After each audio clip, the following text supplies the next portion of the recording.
The world is a scary place at the moment. Change is happening relentlessly against our will. I'm anxious. If you're clicking on this video, you're probably anxious. But I think we can overthink ourselves into reassurance with a healthy dose of detachment and objective thinking and reframing. In other words, an unhealthy dose of delusion. But hey, if it works. All while I try to draw/paint a sort of vintage style illustration that I think goes with the theme of change. You wake up one morning and everything is different because it snowed. It resembles a blank page from which to begin again. How do you choose to begin? Sorry folks, editing me here. While I have been editing this video, world events have happened that makes it almost impossible not to be extremely anxious. So I need to take my own advice in this video. I don't know how helpful it will be, but if it can be helpful to someone, that would be lovely. I think I've managed to find some comfort in it still, but I am very, very anxious. Back to regular programming. So change is a given. I have a daughter and it's a real trip. One day you're boasting that she slept 6 hours in a row, and then the next night, she's not sleeping. Or you're freaking out because she hasn't pointed yet. But the next day she's pointing at everything, and you wonder if you slept for a week or something. Wouldn't that be nice? I think having kids is a pretty efficient way to learn a really massive life lesson, which is everything is temporary, which is a relief most of the time. And that lesson is a step on the ladder to an even bigger lesson, which is acceptance. The big, elusive acceptance. Acceptance of all things, like we're all gonna die. So to be alive is to experience change, to see it, feel it, be it, want it, be moved by it, be killed by it. Change is constant. A life without change would be stagnancy, and a water source that's stagnant is poison. So without change, there is no life. Life is change. Change is life. So fearing change is like fearing life, which is really just impractical. So whether the changes that are out of our control are big or small, we have two choices. We either accept them or we resist them and end up miserable, angry, anxious, probably ranting to everyone about how everything is so unfair. So basically just a party pooper. And we get to make that choice.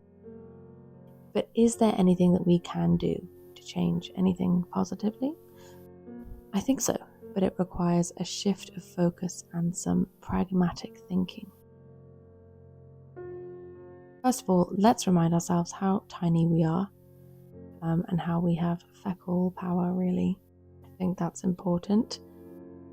Changes that we can make in our smallness, the ones that make us feel in control in some small way, are usually just for our own peace of mind. We vote for a politician, for instance, who we think is decent, but are they probably pretty useless and most likely corruptish? Yes, probably. But it gives us a feeling of ease that at least we tried, and there's nothing wrong with a little illusion. We start eating healthily and exercising because we want to see our children have children. But we could be thrown off a cruise ship tomorrow, if that's where we are tomorrow. The point being that the illusion eases our anxiety, and sometimes it has a real world benefit, like being fit and healthy and sexy. When we make these small real life changes, we reduce our anxiety, don't we? So why do we concern ourselves and focus so much on the much bigger world problems that we cannot solve or control? Right now, there is something in your personal life, your direct, small picture life, that could do with a change. Something manageable and something that would ease your nerves and be be one more brick off your back. And there's probably someone in your community that really needs help, practically, or they just need someone who will listen to them. And we could be that person. So we can do things to change things directly this way, by helping our friends, our families, our direct communities, and ourselves. And I'm sorry to say that we can't fix the world's problems. And most of what we see in the world isn't even the half of it anyway. So we can't really play a game when we don't know the cards we're being dealt. All I'm saying is don't let the scary, changing world override all the small, personal, direct changes you can make in your real life to bring ease to you and those around you that you love. They will reduce our anxiety, and they will change our immediate community for the better. Those are the changes that matter the most, probably. Or just be a party pooper. That's your choice. You do you. Now to the weather. It's raining. No. If you've seen any other videos of mine, you've probably noticed that I like the sky a lot. It might just be because it's the only beautiful thing outside my window, but it is also just the sky. It's pretty amazing.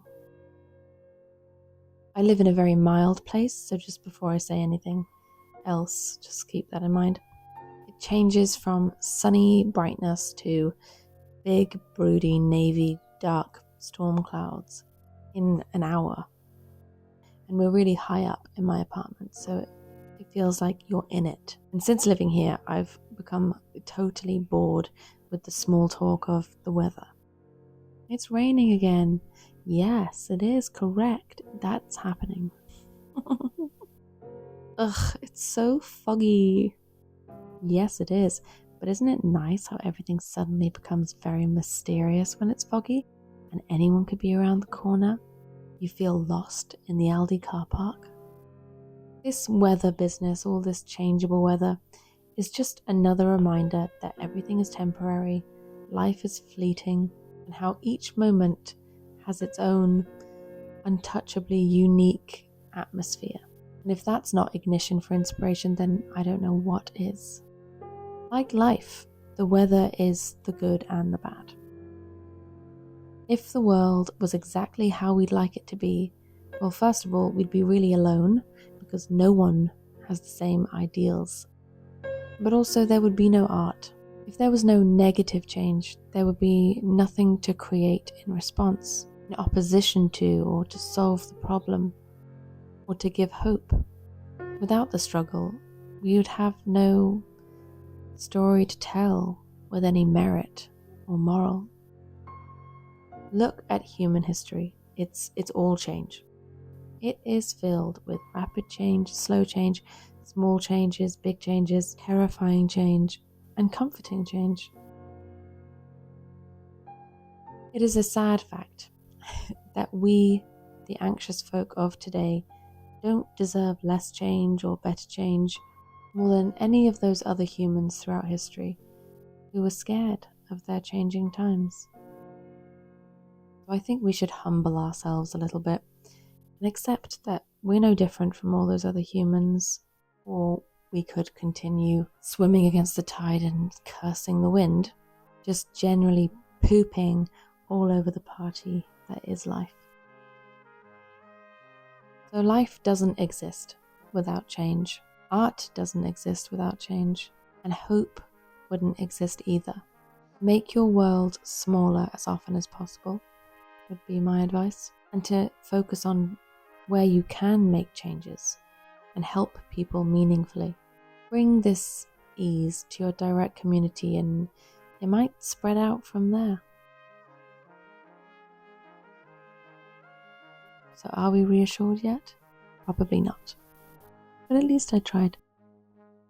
Please leave your instincts and perspectives in the comments so this video can be more multifaceted. Thank you for watching. It's going to be okay. Love and peace and bye.